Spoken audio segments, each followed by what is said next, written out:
The Adventures of Huckleberry Finn by Mark Twain. Chapter-28. By and by it was getting up time, so I come down the ladder and started for downstairs.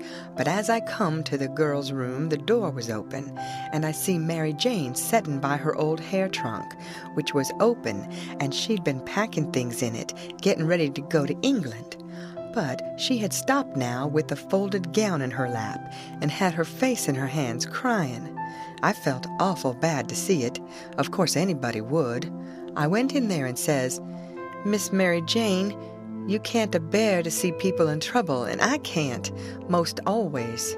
Tell me about it." So she done it, and it was the niggers. I just expected it. She said the beautiful trip to England was most about spoiled for her. She didn't know how she was ever going to be happy there, knowing the mother and the children weren't ever going to see each other no more, and then busted out bitterer than ever and flung up her hands and says, "Oh, dear, dear, to think they ain't ever going to see each other any more." "But they will, and inside of 2 weeks, and I know it," says I. Laws, it was out before I could think, and before I could budge, she throws her arms around my neck and told me to say it again, say it again, say it again. I see I had spoke too sudden and said too much, and was in a close place. I asked her to let me think a minute, and she sat there very impatient and excited and handsome, but looking kind of happy and eased up, like a person that's had a tooth pulled out. So I went to studying it out. I says to myself, I reckon a body that ups and tells the truth when he is in a tight place is taking considerable many risks, though I ain't had no experience and can't say for certain, but it looks so to me anyway. And yet, here's a case where I'm blessed if it don't look to me like the truth is better and actually safer than a lie. I must lay it by in my mind and think it over some time or other. It's so kind of strange and unregular.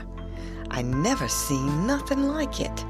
Well, I says to myself at last, I'm a-going to chance it. I'll up and tell the truth this time, though it does seem most like setting down on a keg of powder and touching it off just to see where you'll go to. Then I says, "Miss Mary Jane, is there any place out of town a little ways where you could go and stay 3 or 4 days?" "Yes, Mr. Lothrop's. Why?" "Never mind why yet. If I tell you how I know the niggers will see each other again inside of 2 weeks, here in this house, and prove how I know it, will you go to Mr. Lothrop's and stay 4 days?" "4 days?" she says. "I'll stay a year." "All right," I says. "I don't want nothing more out of you than just your word. I'd rather have it than another man's kiss the Bible."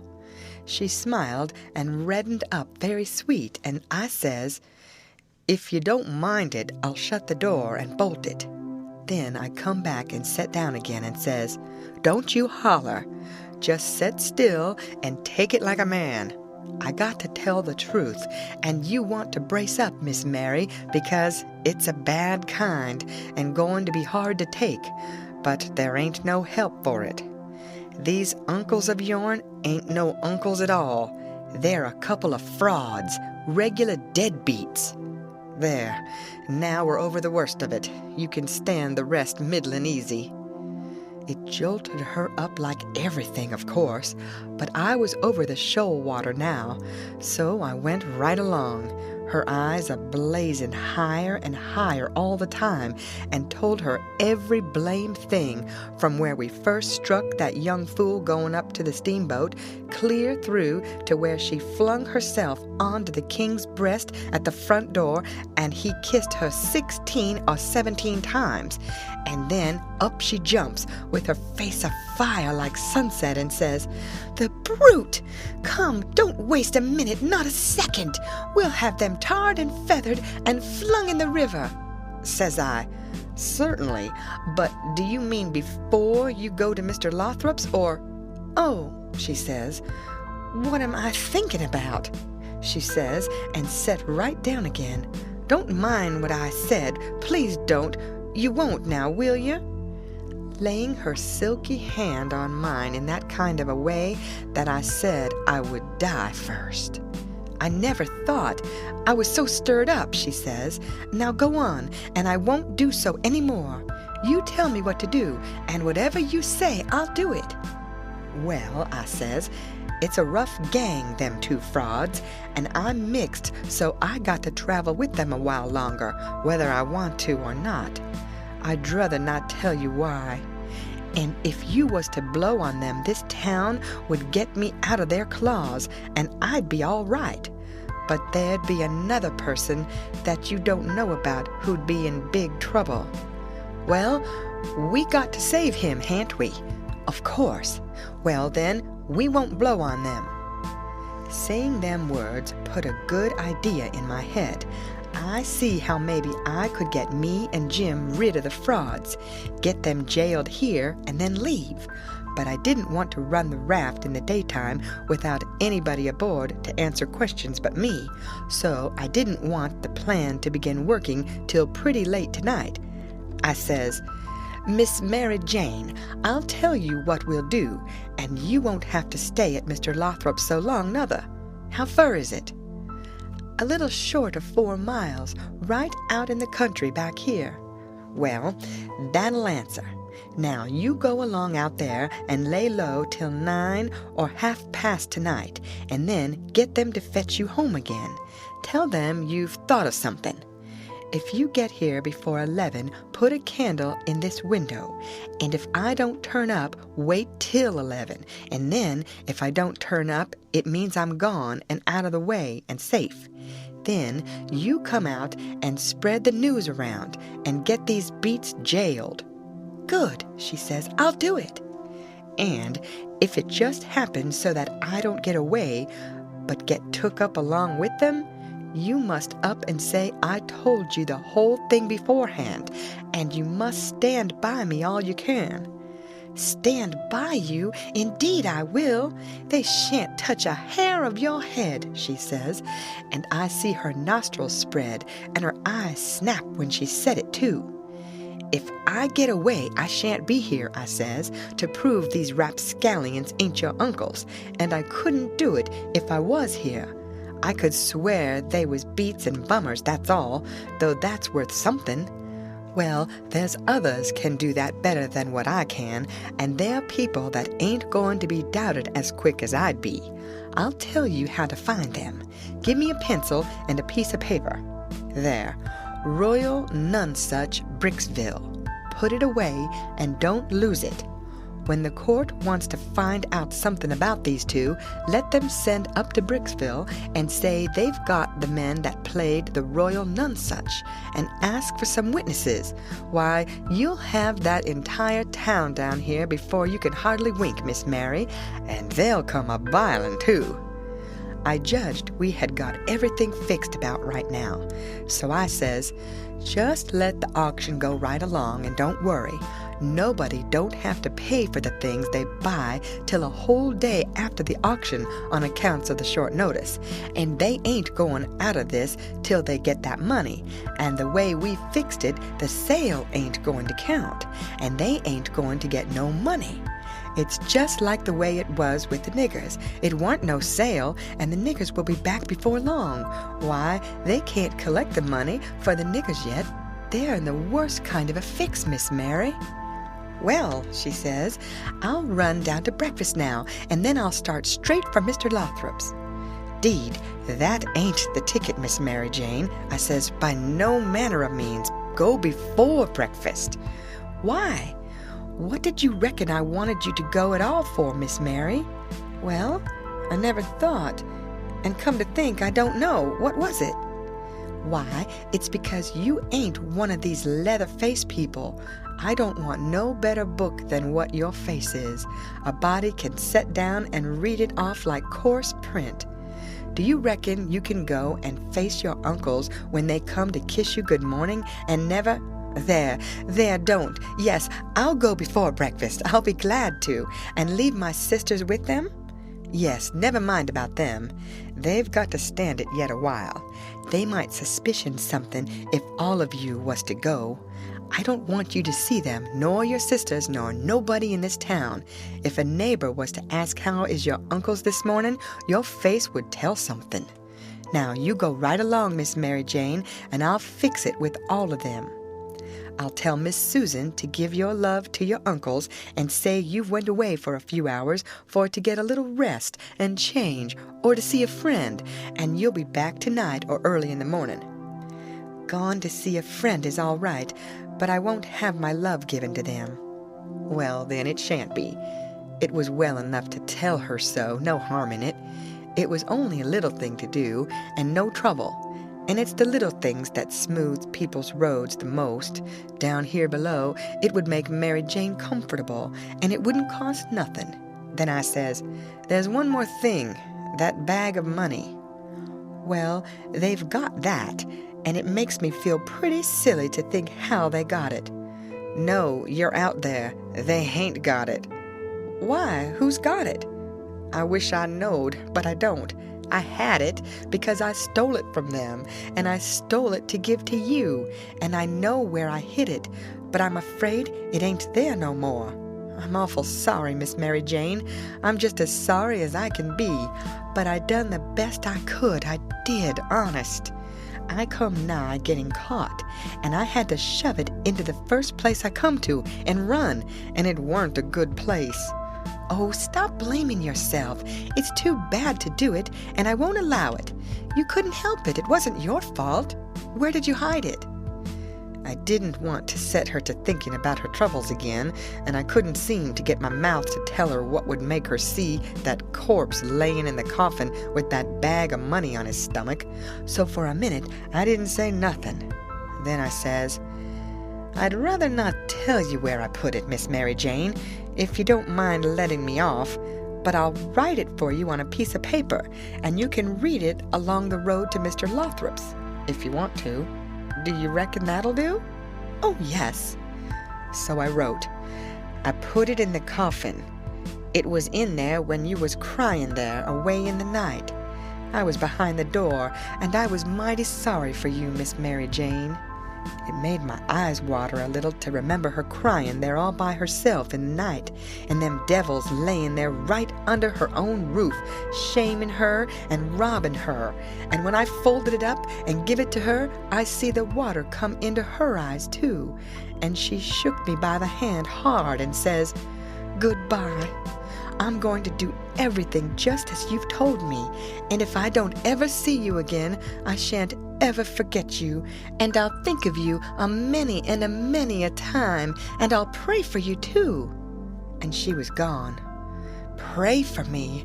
I reckoned if she knowed me, she'd take a job that was more nearer her size, but I bet she done it just the same. She was just that kind. She had the grit to pray for Judas if she took the notion. There weren't no back down to her, I judge. You may say what you want to, but in my opinion, she had more sand in her than any girl I ever see. In my opinion, she was just full of sand. It sounds like flattery, but it ain't no flattery. And when it comes to beauty and goodness, too, she lays over them all. I hain't ever seen her since that time that I see her go out of that door. No, I hain't ever seen her since, but I reckon I've thought of her a many a million times, and of her saying she would pray for me, and if ever I'd have thought it would do any good for me to pray for her, blamed if I wouldn't have done it or bust. Well, Mary Jane, she lit out the back way, I reckon, because nobody see her go. When I struck Susan and the harelip, I says, What's the name of them people over on the other side of the river that you all goes to see sometimes? They says, There's several, but it's the Proctors mainly. That's the name, I says. I most forgot it. Well, Miss Mary Jane, she told me to tell you she's gone over there in a dreadful hurry, one of them sick. Which one? I don't know, leastways I kind of forget.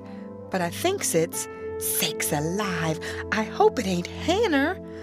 I'm sorry to say it, I says, but Hanner's the very one. My goodness, and she's so well only last week. Is she took bad? It ain't no name for it. They set up with her all night, Miss Mary Jane said, and they don't think she'll last many hours. Only think of that now. What's the matter with her? I couldn't think of anything reasonable right off that way, so I says, mumps. Mumps, your granny. They don't set up with people that's got the mumps. They don't they? You better bet they do with these mumps. These mumps is different. It's a new kind, Miss Mary Jane said. How's it a new kind? Because it's mixed up with other things. What other things? Well, measles and whooping cough and erysipelas and consumption and yaller janders and brain fever and I don't know what all. My land! And they call it the mumps? That's what Miss Mary Jane said. Well, what in the nation do they call it the mumps for? Why, because it is the mumps. That's what it starts with. Well, there ain't no sense in it. A body might stump his toe or take poison and fall down the well and break his neck and bust his brains out, and somebody come along and ask what killed him, and some numbskull up and say, why, he stumped his toe. Would there be any sense in that? No, and there ain't no sense in this nuther. Is it catching? Is it catching? Why, how you talk. Is a harrow catching in the dark? If you don't hitch onto one tooth, you're bound to on another, ain't you? And you can't get away with that tooth without fetching the whole harrow along, can you? Well, these kind of mumps is a kind of a harrow, as you may say, and it ain't no slouch of a harrow nuther. You come to get it hitched on good. Well, it's awful, I think, says the harelip. I'll go to Uncle Harvey and, oh, yes, I says, I would. Of course I would. I wouldn't lose no time. Well, why wouldn't you? Just look at it a minute, and maybe you can see. Hain't your uncles obleeged to get along home to England as fast as they can? And do you reckon they'd be mean enough to go off and leave you to go all that journey by yourselves? You know they'll wait for you. So fur, so good. Your Uncle Harvey's a preacher, ain't he? Very well, then. Is a preacher going to deceive a steamboat clerk? Is he going to deceive a ship clerk? So as to get them to let Miss Mary Jane go aboard? Now you know he ain't. What will he do then? Why, he'll say, it's a great pity, but my church matters has got to get along the best way they can, for my niece has been exposed to the dreadful pluribussinum mumps, and so it's my bounden duty to set down here and wait the 3 months it takes to show on her if she's got it. But never mind, if you think it's best to tell your Uncle Harvey. Shucks, and stay fooling around here when we could all be having good times in England whilst we was waiting to find out whether Mary Jane's got it or not? Why, you talk like a muggins. Well, anyway, maybe you'd better tell some of the neighbors. Listen at that now. You do beat all for natural stupidness. Can't you see that they'd go and tell? There ain't no way but just to not tell anybody at all. Well, maybe you're right. Yes, I judge you are right. But I reckon we ought to tell Uncle Harvey she's gone out a while anyway, so he won't be uneasy about her. Yes, Miss Mary Jane, she wanted you to do that. She says, tell them to give Uncle Harvey and William my love and a kiss, and say I've run over the river to see Mr. What is the name of that rich family your Uncle Peter used to think so much of? I mean the one that, why, you must mean the Apthorpes, ain't it? Of course. Bother them kind of names. A body can't ever seem to remember them half the time somehow. Yes, she said, say she has run over for to ask the Apthorpes to be sure and come to the auction and buy this house, because she allowed her Uncle Peter would rather they had it than anybody else.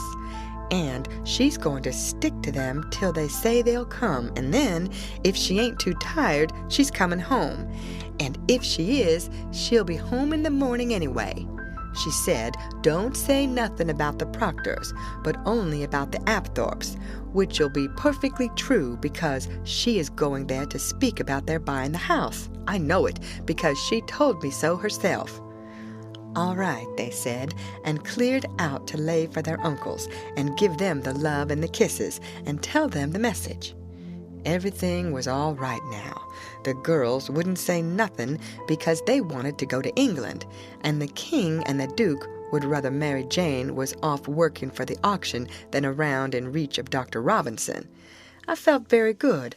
I judged I had done it pretty neat. I reckon Tom Sawyer couldn't have done it no neater himself. Of course, he would have throwed more style into it, but I can't do that very handy, not being brung up to it. Well, they held the auction in the public square along towards the end of the afternoon, and it strung along, and the old man, he was on hand and looking his level pisonest up there 'longside of the auctioneer and chipping in a little scripture now and then, or a little goody-goody saying of some kind, and the Duke, he was around goo-gooing for sympathy all he knowed how, and just spreading himself generally.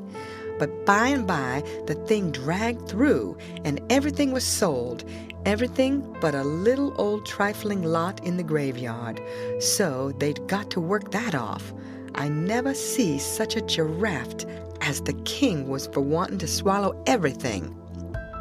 Well, whilst they was at it, a steamboat landed, and in about 2 minutes up comes a crowd a-whooping and yelling and laughing and carrying on and singing out, "Here's your opposition line. Here's your 2 sets of heirs to old Peter Wilks, and you pays your money and you takes your choice."